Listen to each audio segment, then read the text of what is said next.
everything. All of this chaos and madness all began with the black fog. It was just an ordinary day when the news reported a strange happening. A wispy black cloud of fog, steadily making its way toward the west coast of the country from the ocean. Nobody really cared at first, as you would expect. It wasn't hurting anyone, except maybe the sailors and maybe the planes flying over the ocean. But life for everyone else continued as normal. Whenever the news would talk about what we know as the black fog, people would nod and show mild interest, say something like, "Oh yeah, that's interesting," and be done with it. Until the black fog hit the west coast. Cities on the seaside were first to be hit and covered with the black fog. The news went crazy. Every station frantically pointed their cameras at the fog to capture the footage of the unique event. Personally, it always looked like a thick cloud of smoke to me, instead of a city covered in fog. The news said that nobody from the outside world could contact anybody in the fog. A nationwide panic was beginning, and it grew fast.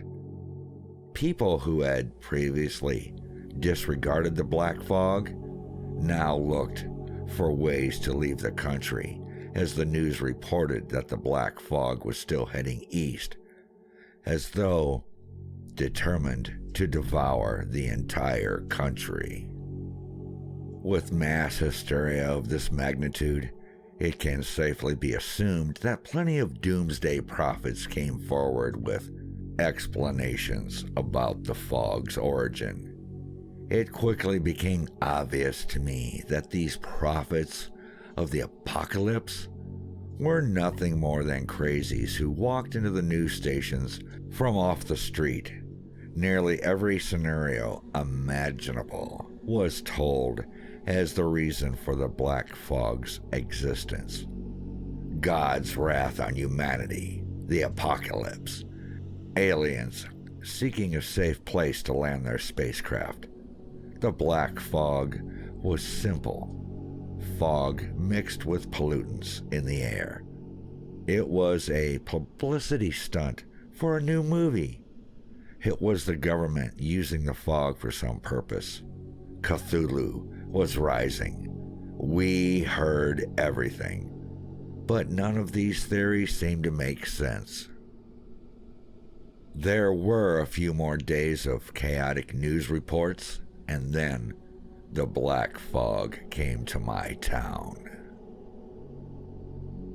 I was walking home that fateful afternoon, turning the street corner to see my two-story home come into view down the street. Cars breezed past me at a steady pace. Coming toward me down the sidewalk was a mother pushing a baby stroller, with a very happy little boy running ahead of her, cheerfully telling Mommy to hurry up. The grass was bright green in the warm summer atmosphere, and there were only a few white clouds in the sky to distract from the wild blue yonder above. A red car drove by me, the sides splattered with a thick coat of mud. The bright yellow orb in the sky beamed down on the world, covering us in sunlight. If there's anything I remember from that day, it was the colors. Suddenly, out of nowhere, a dark giant stood up over the horizon and loomed over the city, blotting out the sun. Cars stopped in the middle of the road, leading other cars to crash into them. People began to scream. Some hysterical woman wailed, "It's here!" As I looked up at the black fog blotting out the sky, it swept over the city quickly, shrouding me in a cave of blackness. I stumbled through the fog, unable to even see my own two hands in front of me. The world around me looked as though it were covered in smoke, but I could breathe. I could breathe it normally. I heard people screaming, the sound frightfully clear.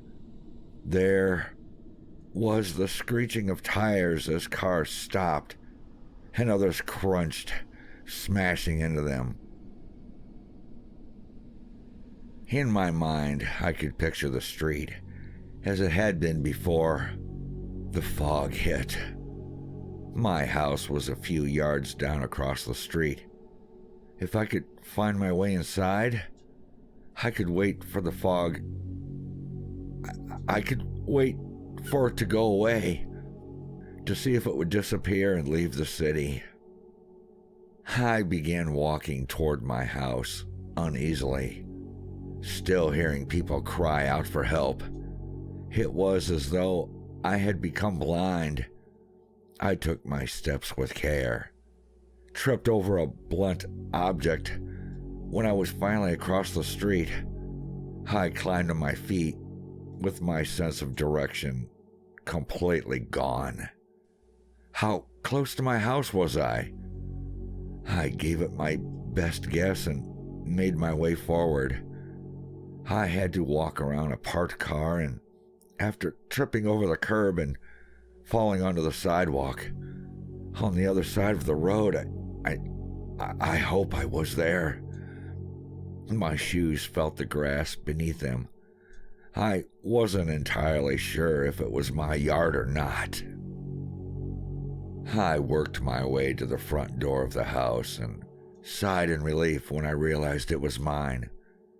I hurried inside, quickly closing the door behind me.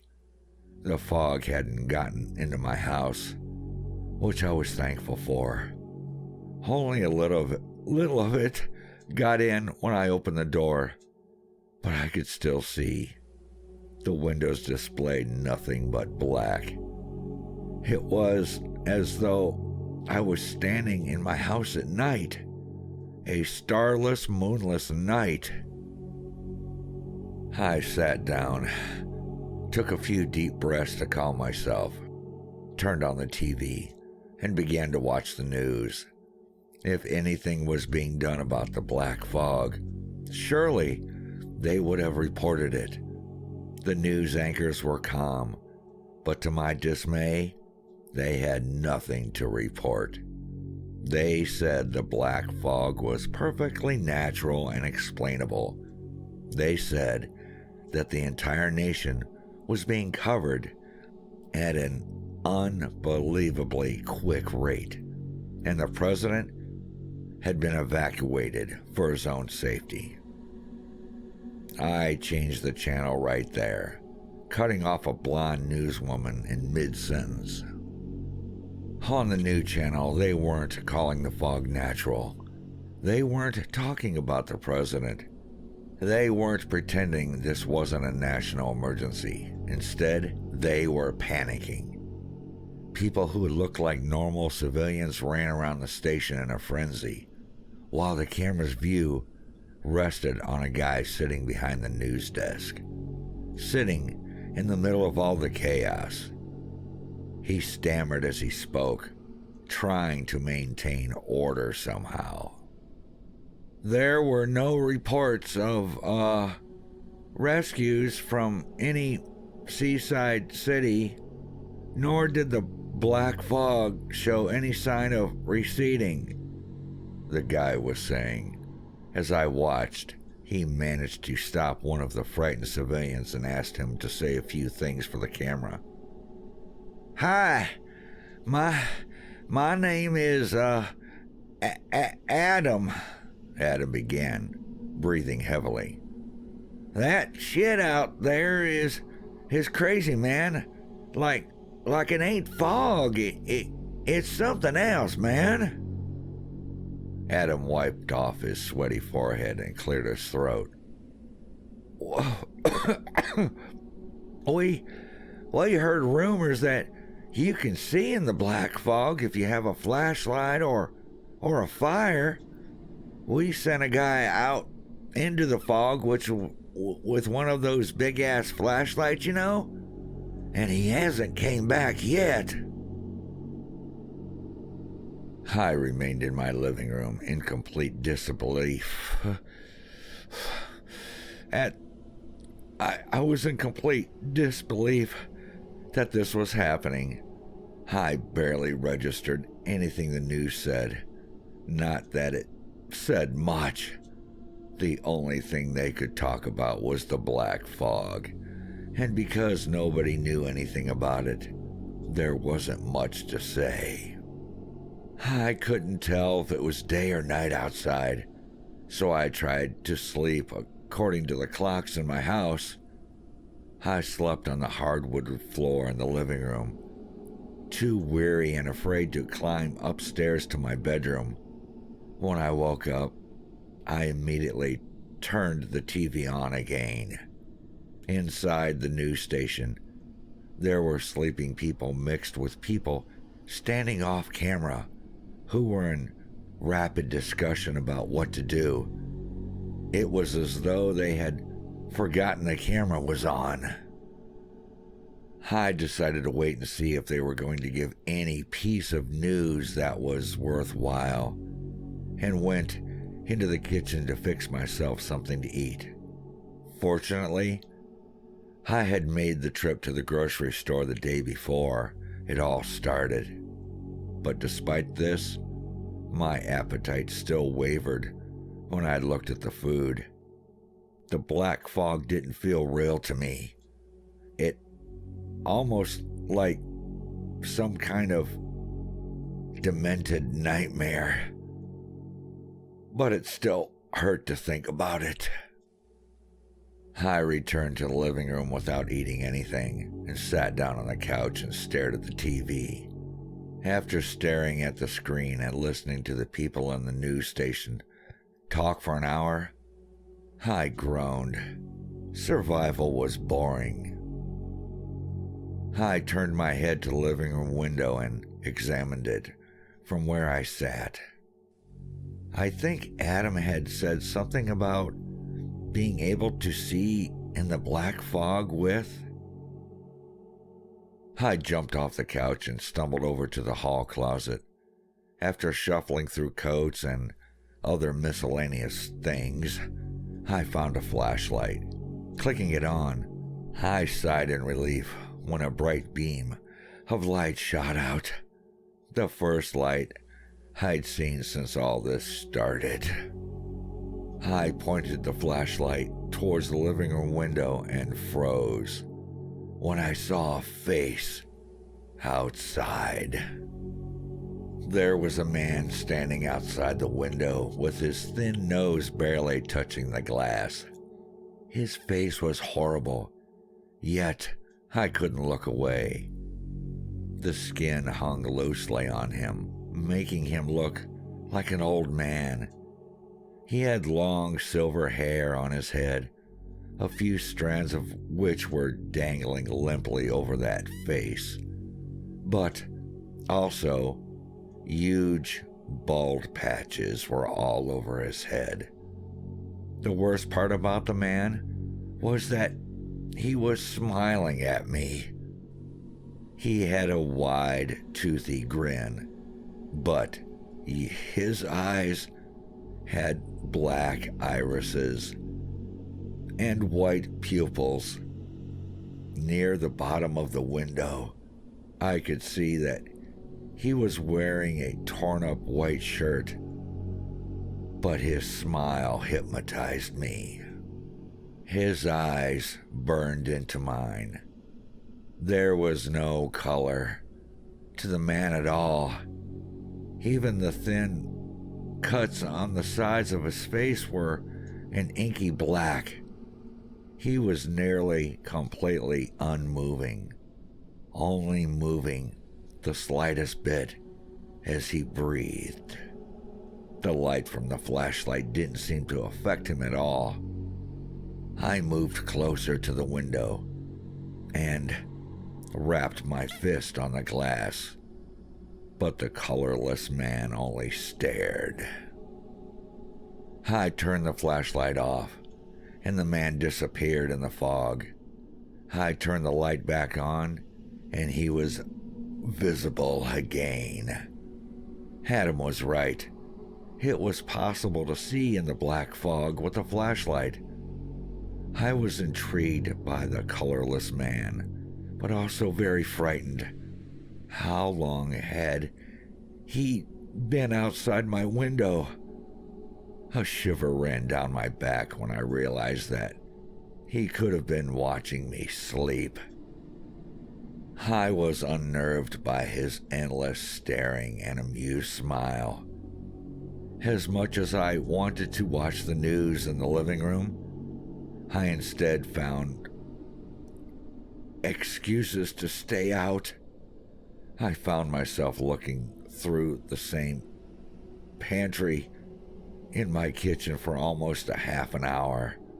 Soon after, I found myself sitting alone in a chair in my room upstairs, quietly thinking about when the fog would lift. But I couldn't stay out of the living room forever, and I eventually went back. The first thing I did was flash the light at the window to see if the colorless man was still there. He was, and didn't seem to have moved at all since I first realized he was there. Unsettled, I turned off the light to conserve the batteries, but also so I wouldn't have to look at him. I made myself comfortable on the couch and turned my attention to the news, where Adam was talking. Things were in a black fog. Those things, they're just everywhere, he was saying. Because the fog has probably covered the whole world by now. Stay vigilant. A miracle has to happen soon. It seems that I wasn't the only one who had detected the presence of the things in the fog. Adam delivered reports of multiple bodies found in the streets with their eyes and their mouths and their teeth in their eye sockets. More of the news station survivors chimed in behind him with more information and told of strange thumps outside, safe shelters where people were holed up, waiting for it to end. There was no denying it. Something unnatural was in the black fog. Maybe something beyond the colorless man outside my window. I decided to sleep upstairs in my bedroom at night. I shined the flashlight at the window before trudging upstairs to see if the colorless man had left. He was still there. Only his eyes had moved to follow me. Once I had gotten upstairs, I placed the flashlight under my pillow, kneeled next to my bed, and did something that I hadn't done for a very long time. I prayed. That night, I dreamed that the light had returned to the world. Families walked down the sidewalks. Children shouted to each other as they played. The grass was a dark green and the sky burned blue. The wind was crisp, gently caressing my cheek as it passed by. I looked around in wonder and then noticed somebody standing behind me. I whirled around to see the colorless man standing there with that same grin on his face. Only this time, there was no glass separating us. I woke up sweating and screaming. The first thing I saw was my bedroom window. Out of curiosity, I took the flashlight from under my pillow and pointed it at the window, my thumb flicking the switch on. I don't know what I was expecting to be there. I was probably thinking that the colorless man would somehow be outside my second floor bedroom. Something was out there, but it wasn't him. This time, it was a woman with pale skin and long black hair. She looked younger than the colorless man, probably in her 20s, but she still had that same crooked grin, the same vacant eyes, and the same unsettling stare. She was also completely drained of color as well. I immediately fell off my bed and screamed as the colorless woman stared on. I crawled to my feet and slammed my bedroom door closed as I hurried out into the hallway. As soon as I had it shut, I noticed another window in the hallway.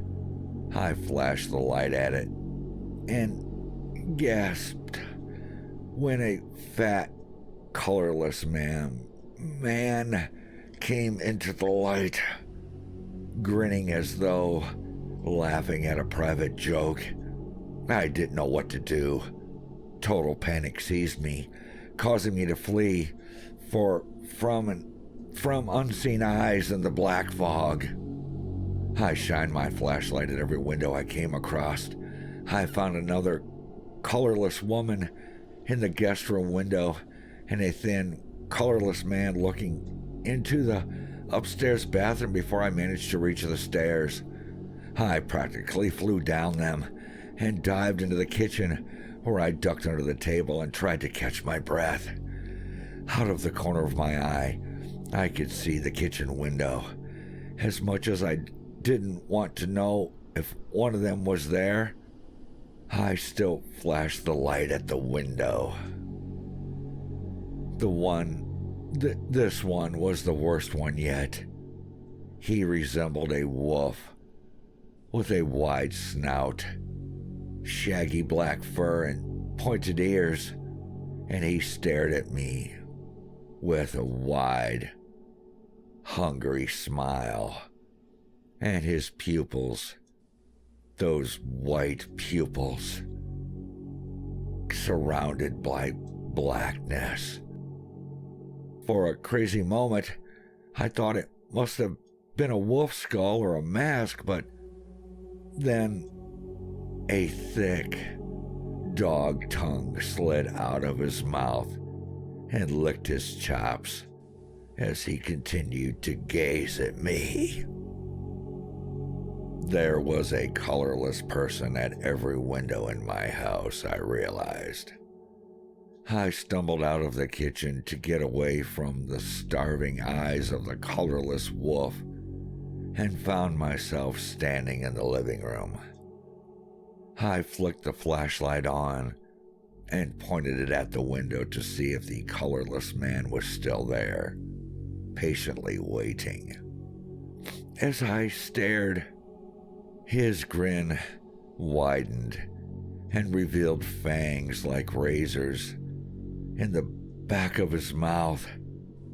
His eyes flashed red, the first color I had seen since the black fog had arrived. And then the flashlight died, leaving me alone in the dark.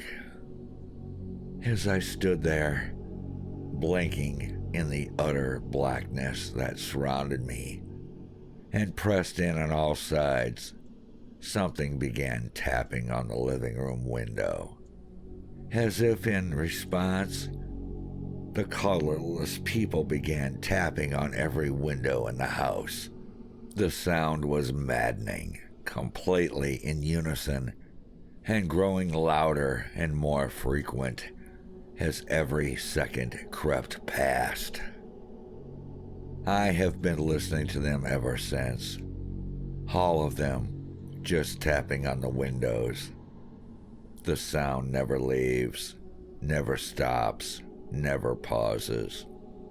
Listening to that endless noise, I just know that it's tearing my mental state in half. I don't know how much longer I can take this. Oh God, no. I just heard a window break. I hope to God it isn't the wolf.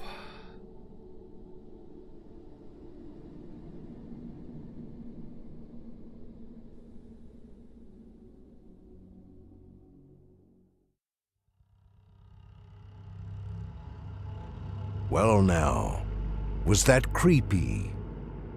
Or just plain unsettling? On our next visit, I look forward to sharing with you another unsettling, disturbing tale. It is almost time for me to go. So as the darkness calls and our journey ends, I hope you will join us here again for more dark and disturbed tales. I'm your host, Steve Taylor. Until next time, may the darkness embrace you.